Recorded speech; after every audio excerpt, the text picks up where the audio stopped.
The Chronicles of the Stellar Abyss. Book 3. The Heart of the Abyss. The silence after waking up lasted only seconds. Then came the screams. In the communicators, hundreds of human voices exploded in unison, like a desperate choir. Officers aimless, soldiers asking their names, commanders shouting contradictory orders. It was like bringing back the dead, but without giving them back their entire soul. Kyle closed his eyes, his heart heavy. He had done the impossible. He had awakened the forgotten fleet, but the price was stamped on every voice. Many did not remember who they were. Some didn't even remember why they knew how to fly. Others cried like children, lost in their own ships. Joren entered the cabin, his eyes tired. It's an insane asylum outside. Some are trying to fight. Others are asking for families who have been dead for decades. Kyle, we don't have a fleet. We have a graveyard floating around that has forgotten its dead. Kyle did not answer. His eyes were fixed on the main screen. There, beyond the fleet, the sky was wrong. Whole stars twinkled and disappeared and reappeared in different places. Constellations were shattered, as if someone had torn the fabric of the cosmos and sewn it back together anyway. And in the background, always in the background, a dark glow in the shape of an eye watched them. It was not vision. It was not a dream. It was a real presence, which distorted everything around. Ceres walked right behind, her hair disheveled, her face lit up by the fever of discovery. The abyss is no longer a shadow, Kale. It is already within human space. It's bending reality. It is not an invasion. It is rewritten. Kyle turned, his voice steady. So we need to keep the little we have united. If we split now, he wins before he even fights. Nira appeared at the door. Pale, his blue eyes shining like faded stars. Every mind that loses memory is a victory for him. The cabin lights flickered. On the dashboard, reports began to pop. Planet Dyros, missing. Miral's colony, unanswered. Tyron star, erased. Entire worlds were disappearing as if they had never existed. Kyle approached the observation window, looking at the forgotten fleet. Gigantic ships, reactivated, but without purpose. An army of bodies without memories. He knew the war now was not for territory nor for power. It was for existence itself. And in his heart, Kale felt the first shadow of doubt. Perhaps by trying to save everyone, he had already given the abyss exactly what he wanted. The silence in the cabin was heavy. Ayla lay on a makeshift stretcher, her hair floating in silver threads under the artificial lighting. Her eyes opened slowly, blue like Nira's, but deeper, pierced by a strange, almost cosmic glow. Nira ran to her, tears running down her face. "It's you. I knew I'd hear your voice again." Ayla raised her hand with difficulty, touching her daughter's face. "My little star." For an instant, the reunion was human, pure. But then the sparkle in his eyes intensified, and her voice changed pitch, reverberating in two frequencies at once. One human and one low. Impossible. I've been in jail, but not only for time. They have chained me to the abyss. Part of me no longer belongs here. Kale stepped forward, instinctively reaching for his rifle. Ayla turned her gaze to him. The architects needed an anchor, something alive and conscious to hold the crack. I was chosen, or convicted. She closed her eyes for a moment. I feel his weight inside me. Every beat of my heart is an echo of emptiness. Nira took a step back, as if the revelation had hit her physically. "No, you're my mother. Is that it? You are not the abyss." Ceres, fascinated, watched every word. "She's not just a prisoner, Kale. It's part of the structure." Joren snorted, but his voice came out more tense than cynical. "So, in short, we have the greatest threat in the galaxy, sleeping inside the mother of the girl the whole universe already calls the key." Very good. This could only end well. Kyle approached Nira and Ayla firmly. "If it's true, we need to decide now. We can trust her, or we will have to isolate it." Nira stared at him, her eyes full of tears and fury. If you try to hurt you, Kale, I'll stop you myself. Ayla's gaze softened for a moment. I don't want to be a weapon, but I feel... He calls me. At every moment, at every thought, the abyss tries to cross me. Kale took a deep breath. There was no denying it. Ayla was a mother, a hope, a survivor. But it was also a door, and somewhere beyond the stars, the abyss was already pressing on that door. Communications echoed like thunder. Kale tried to keep the fleet together, but hysteria spread like wildfire. Some officers recalled fragments of training. Others screamed for families already dead for generations. Many did not even remember their own names. In the midst of the chaos, the broadcast that Kyle feared emerged. Lyra Vare's hologram lit up the cabin. The captain was standing, armor gleaming, her voice as firm as a blade. Kale is a coward. His voice crossed all frequencies. He awakens the fleet, but keeps it chained to fears and secrets. The abyss will not be defeated with passivity. We have power in our hands, the hearts, the living anchor itself.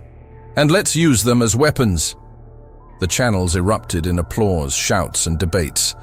Part of the fleet was already in line with it. Kyle took a deep breath, controlling his fury. Lyra, if you use the hearts as weapons, you will release what we are sworn to bind. It will not be victory. It will be suicide. No, she countered, her eyes burning. It will be dominance. And then she gave the order. Ships from Lyra's faction broke through the formation, pointing guns at Kale. Fighters accelerated in quick turns, shields lit up blue. The space, once silent, burst into fire. The war of the fleets had begun. Kyle didn't hesitate. All loyal units, form a defense around the heart. Don't let them get any closer. The void was filled with gunfire. Human fleets, blood brothers, faced each other in a civil war born of their own salvation. Frigates collided, fighters dueled in spirals, and cruisers unleashed bursts that lit up the sector like cosmic lightning. Inside the ship, Joran was shooting at invaders who had managed to dock. Never wake up ghosts, Kale. They always come back crazy. Saris watched the energy patterns on the console, fascinated even in the midst of the chaos. The abyss reacts to every explosion. As if you were absorbing it, Kale noticed. On the screen, the distant eyes shone brighter. Every shot of plasma, every ship destroyed, seemed to feed the void. And then it happened. A Lyra cruiser exploded, and in place of the wreckage, something impossible emerged. The flames froze in the air, turning into solid darkness. Fragments of metal floated, motionless, as if time had stopped. Neera's voice echoed through the ship, grave and trembling. Kyle clenched his fists. It was not only against Lyra, it wasn't just against the abyss. And if they didn't stop soon, the battle itself would become the trigger for the end of the galaxy. The space was still burning with gunfire when the sensors picked up a new reading. A colossal cruiser loomed on the edge of the battle, its silhouette covered in cracks that glowed deep red. It was a ship from the old human fleet, but distorted, as if it had been rebuilt by invisible hands. Kale felt his stomach sink before he even saw the hologram. The broadcast opened with a hiss. The face that emerged was not only familiar, it was a ghost, Commander Joran. But he was not the same man. His skin was marked by black veins, his eyes burned like living embers, and his voice came in two frequencies, human and monstrous at the same time. Kale, he said, with a smile that wasn't his. You stole my death, but I found something bigger. The abyss chose me. The crew froze. Joran muttered incredulously. No, he must have been dead. Kyle kept his voice steady, but his heart beat like a drum. He consumes. If I am a puppet, then I am the blade that cuts the wires. Joran countered, his gaze burning. And you? It has always been the shadow in front of me. Now, it will only be food. Behind him, possessed ships emerged from the jump. Their hulls were twisted. The light from the engines flickered like black flames, and the crews, when visible through the windows, were motionless, with empty eyes, like living puppets. The battle changed tone. It was no longer just humans against humans. They were human against their own corrupted reflections. Kale ordered a defensive maneuver, but Yoren's ships moved forward fearlessly, ignoring damage, crashing on purpose, and sacrificing themselves in absolute silence. Ceres watched in horror and fascination. He doesn't need strategy. The Abyss gives him infinite fleets. On the bridge, Neera fell to her knees, her voice breaking. It's him speaking through Yoren. The Abyss has a face now. Kale clenched his fists, staring at the hologram of his transformed rival. If it's me you want to end up with, don't hide behind the fleet. Yoren smiled, and his voice reverberated like cosmic thunder. You will be the first to fall before the heart of the Abyss. The hologram fell apart, and the emptiness seemed to get even closer. The battles calmed down only for a moment, but the true silence came from somewhere else, from the mind. Kyle was walking across the bridge, trying to review reports, but something was bothering him. One detail. A name. Something that should be there, but it wasn't. Joran, who was the second officer of Dauntless? He asked suddenly. Joran stared at him, confused.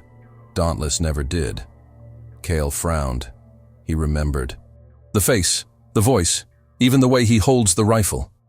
But when he tried to speak, the name dissolved, like smoke in the mouth. Ceres, analyzing the data from the Rift Heart, broke the silence. I'm seeing patterns, whole people disappearing from the records, colonists, soldiers, even planets, as if they had never existed. She magnified the holograms. The Abyss doesn't need to destroy physically. He erases the memory, and without memory, nothing remains. The revelation fell like the weight of 1,000 stars. Memory was not just identity. It was the very mortar of reality. Kyle felt his stomach sink. If the Abyss erased everything from everyone's mind, there would be no universe. The war would be won not with weapons, but with oblivion. Neera walked to the core of the heart, her eyes glowing deep blue. He said, his voice soft but firm, "Because I remember." The silence of the bridge was absolute. She raised her hands, touching the pulsating runes. I am the air key, because I am the anchor of memory. As long as I exist, he can't erase everything. Kyle looked at her, his heart heavy. More and more the responsibility of that child grew until it crushed worlds. Joren ran his hand over his face nervously. So, if he erases you, just... Neera did not answer. He just closed his eyes, taking a deep breath as if he already knew. Kale clenched his fists. The Abyss did not need to win battles. He didn't need to smash planets. He just had to wait. Wait until the universe forgets itself. And at that moment, Kyle realized the true terror. He no longer remembered his own mother's face. The Rift Heart pulsed in red and blue, spreading dancing reflections across the command room. Kyle studied the reports, his eyes heavy with fatigue. Each battle drained not only strength but also memories. And every time he looked at Neera, he saw in her the burden that should be his, not a child's. It was then that he noticed Ceres's absence. "Where is she?" he asked. Joran appeared, nervous, sweat running down his forehead. "And you won't like what you see." Kyle descended through the corridors of the ship and upon entering the engine room, found Ceres surrounded by holograms. Runes of the architects blended with human blueprints, creating a living map of energy. His eyes shone like those of someone possessed by fever. "Ceres," Kyle said firmly. "What did you do?" She turned, and her smile was not one of regret, but of triumph. The Abyss does not have to be a prison. It can be an appeal, an infinite source of energy. Joran exploded, pointing to the holograms. "She's trying to open a breach. Think you can tame a monster that swallows stars?" Ceres ignored the tone, approaching Kale. "How many lives could be saved? How many worlds could be rebuilt if we learned to shape the Abyss as the architects did? It is not just destruction. He is a brute creation. It is matter before it is matter." Kale stepped forward, his fists clenched. "It is corruption. There is no such thing as controlling emptiness. He always takes more than he gives. Ceres sighed, but her eyes showed no doubt. And if you can't see, you'll be left behind. Before Kale could react, the ship shook. Alarms went off. Joran ran to the console, his eyes wide. She's transferring part of the fleet to herself. Navigation systems have been hacked. Ceres looked at Kale one last time. I don't cheat on you. I betray fear. And when I win, you'll see that I was wrong. The transmission cut off, and Kale watched it slip through the holographic screen. A significant fraction of the forgotten fleet changing course, following Ceres into the void, as if already under the command of the abyss. Neera, pale, murmured in a trembling voice, "She thinks she guides, but it is already being guided." Kyle closed his eyes for a moment, feeling the defeat weigh more than any lost battle. There was not just one enemy. Now there were two. The ship launched itself into the jump, leaving behind the chaos of the fleet's civil war. The silence inside it was heavy, broken only by the constant throbbing of the rift heart they carried aboard. Kyle stared at the screen before him, watching space distort into patterns that no navigator could decipher. He murmured, "Even the stars look wrong." Ayla sat quietly, her eyes closed. His fingers trembled, and currents of bluish energy ran through his skin like living veins. He's close. Every beat of the abyss echoes in my blood. Neera walked on deck as if she were guided by an invisible force. His eyes shone brighter than ever, blue reflections dancing like liquid fire. He said, his voice firm, strangely adult, "The heart calls us." And then the ship came out of the jump. What they saw took their breath away. In front of them stood a cosmic wall larger than entire galaxies. It was not a planet, nor a star, nor a nebula. It was the heart of the abyss, a veil of pure darkness, sewn together by streams of blue and red energy that stretched like colossal webs. Thousands of dead stars orbited around, reduced to dust, like guardians fallen before a forbidden gate. Kyle felt his eyes sting just trying to understand the scale. It's not an object. Is a border. The walls of the hall pulsed like living flesh, each beat reverberating in the bones of the crew. It was like standing in front of a literal heart, but so immense that it contained universes in its chambers. Inside the ship, runes spontaneously appeared on the consoles.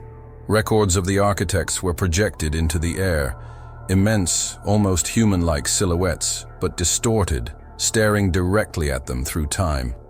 The voices echoed, multiple and low. "We didn't win, we just postpone it." Each lighthouse, each seal, was a burden that passed from hand to hand. "You are the last to carry the weight." The images dissipated, leaving the cabin plunged into silence. Ayla opened her eyes, tears streaming in silence. They only let us inherit their failure. Neera approached the viewfinder, her small body contrasting with the infinite wall ahead. He said firmly, "This is where it all ends."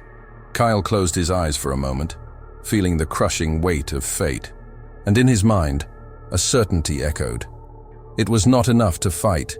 It was necessary to swear. The heart of the abyss pulsated before them, a sea of darkness stitched together by cosmic currents that seemed to stretch to infinity. The living wall vibrated as if it breathed, and each beat reverberated in the bones of the crew. Kyle approached the visor. "No fleet can stand up to this, nor 1,000 armies. We can only keep." The runes of the rift heart began to glow, projecting new images into the air. This time, the architects themselves emerged clearly. Giants of human form, but distorted, as if they were molded of stone and light. Their voices echoed, deep and full of mourning. There is no victory over emptiness. There is only containment. And to contain it, you need a bond. The bond has always been a life, an heiress, a key. The projections turned to Neera. The girl shuddered, her eyes teary. "I already knew. From the lighthouse, I always did." Kyle looked at her but found no words. Ayla ran to her daughter, hugging her tightly. "You are not a lock. You are not a chain. It's my daughter. They won't take you." The runes responded to Ayla's fury, pulsing even harder, as if acknowledging the bond. Nira leaned her forehead against her mother's. "Mom, I'm not just your daughter. I'm the key. If I don't sacrifice myself, everything disappears." Ayla cried, each tear burning like acid in her heart. "I can't lose you again." Kyle closed his eyes. Responsibility crushed him. He remembered the guardian in Chiron, the weight that had been handed to him. Now she knew that this weight was greater than she imagined. He knelt before the heart, resting his hand on the metal floor, and spoke in a firm voice. "I, Kale Darren, take the oath. I will be guardian until my name and memory are erased. I will be the blade and the shield. I will be the last wall between life and emptiness." The runes shone like suns. The heart responded, accepting the vote. Nira approached, her small hand touching his shoulder. "And I'll be the lock. Destiny is not a choice. It's weight, and I'm going to carry it." Ayla screamed, desperate. "I won't let you! If I have to fight you, I will!" The air became heavy, each breath difficult, and then the sensors went off. On the horizon, emerging from the void, an entire corrupted fleet approached. In the lead, Yoren's twisted ship, its eyes burning red like torches in the dark. His voice echoed through all frequencies, dark and triumphant. "The time has come, Kale. Come and face me before the heart. Let's decide who the universe will remember and who will be forgotten." The silence fell. The final war began. The space before the heart of the abyss exploded into war. Hundreds of human ships shot in all directions, beams of plasma cutting through the void like blue lightning. Frigates broke silently, fighters swirled in suicidal spirals, and cruisers collided like flaming titans. And in the center, Yoren's corrupted fleet moved forward fearlessly. Their hulls were covered in black veins that pulsed like living veins, engines oscillating in red light. Each crew inside the ships seemed only an empty shell, moved by echoes of the abyss. Kale's ship trembled under impact. Alarms flashed, smoke filled hallways, but he didn't take his eyes off the main display. Here was Yoren in his distorted ship, his red eyes shining in the hologram. "The time has come, Kale," he said, his voice echoing in overlapping frequencies. "You have always been a guardian. Now he will be a prisoner." Kyle clenched his fists, his voice firm as steel. "But you won't take the galaxy. The jump has begun." Within seconds, Kyle transported himself with a small team to Yoren's ship. The corridor was filled with shadows. The air smelled of iron and ash. The metal itself seemed to pulsate. Yoren waited in the center of the bridge, half human, half living shadow, every movement accompanied by echoes of darkness. The fight began. The clash of energetic blades lit up the bridge in crackles of light. Kyle attacked with discipline, each blow measured. Yoren struck back with savagery, his strength magnified by the abyss.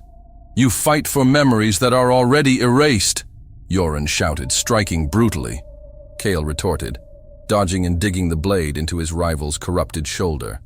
Meanwhile, the fleet burned. Yoren led suicide maneuvers in smaller fighters, dodging by inches the possessed ships. He laughed and cursed at the same time until he realized that his ship was without Saida. Calm sighed, closed his eyes and muttered, "It's time to pay my debt." He launched his ship straight into Yoren's cruiser, exploding in a blue flash that cleared the way for Kyle's forces. On the bridge, Kale saw the explosion in the background and felt the emptiness of the sacrifice. But he didn't have time to mourn. Yoren roared and charged forward, shadows expanding from his body, trying to swallow Kale whole. It was then that Nira entered. His eyes glowed deep blue, his small figure illuminated by the energy of the heart. He shouted, his voice reverberating like thunder. Time seemed to freeze for an instant. Even Yoren hesitated. Nira looked at Kyle, then Yoren. "If I do not surrender to the heart, everything ends." Kyle tried to protest. "Nira, no," but she just smiled sadly. "You swore to be a guardian, Kyle. Now keep me till the end." The heart of the abyss beat like never before, and the whole wall began to crack. The emptiness roared. The cosmic wall cracked into red lines, each fissure sending out bursts of energy that swallowed stars whole. The heart of the abyss beat like a heart about to explode, each beat stronger than the last. Kale was still fighting Yoren, but he knew that it was no longer a duel of men. The corrupted avatar was falling apart, shadows escaping from his body like smoke. Yoren laughed, even as he shattered. "It doesn't matter, Kale. Emptiness always wins." And then his body dissolved into darkness, swallowed up by the master himself. On the deck, Nero walked towards the heart. Small and fragile, but each step seemed to carry galaxies. His eyes shone like blue suns, and his voice echoed in every corner of the ship. "I am the lock. I am the link. I am the memory that remains." Kale ran to her, desperate. "No, Nira. There must be another way. Let me upload that." She looked at him tenderly. "You already carry, Guardian. But it can't be you. It has always been me." Ayla fell to her knees, crying, her voice broken. "Don't leave me again." Nira knelt before her mother, touching her face. "I won't leave you, Mom. As long as you remember me, I will never disappear." Ayla was crying, but nodded, knowing she couldn't stop it. Kyle closed his eyes, resting his hand on his chest as a sign of oath. "And I swear, I will keep your memory until my last breath." Nira smiled. Then he threw himself into the heart. The light exploded. Runes lit up all over the cosmic wall. Streams of blue and red energy closed like colossal grids. The abyss roared in fury, a sound that made even distant galaxies shudder. And then, silence. When the light ceased, the void was quiet. The heart had closed. Nira was no longer there, neither body nor voice, just the feeling of absence. Kyle remained silent, his chest empty. The last memories of him began to fade, faces and names dripping like water through his fingers. Even the memory of who he was began to fade. But the instinct remained. The oath remained. Ayla approached him, her eyes red from crying. "What's left now?" he asked, his voice frail.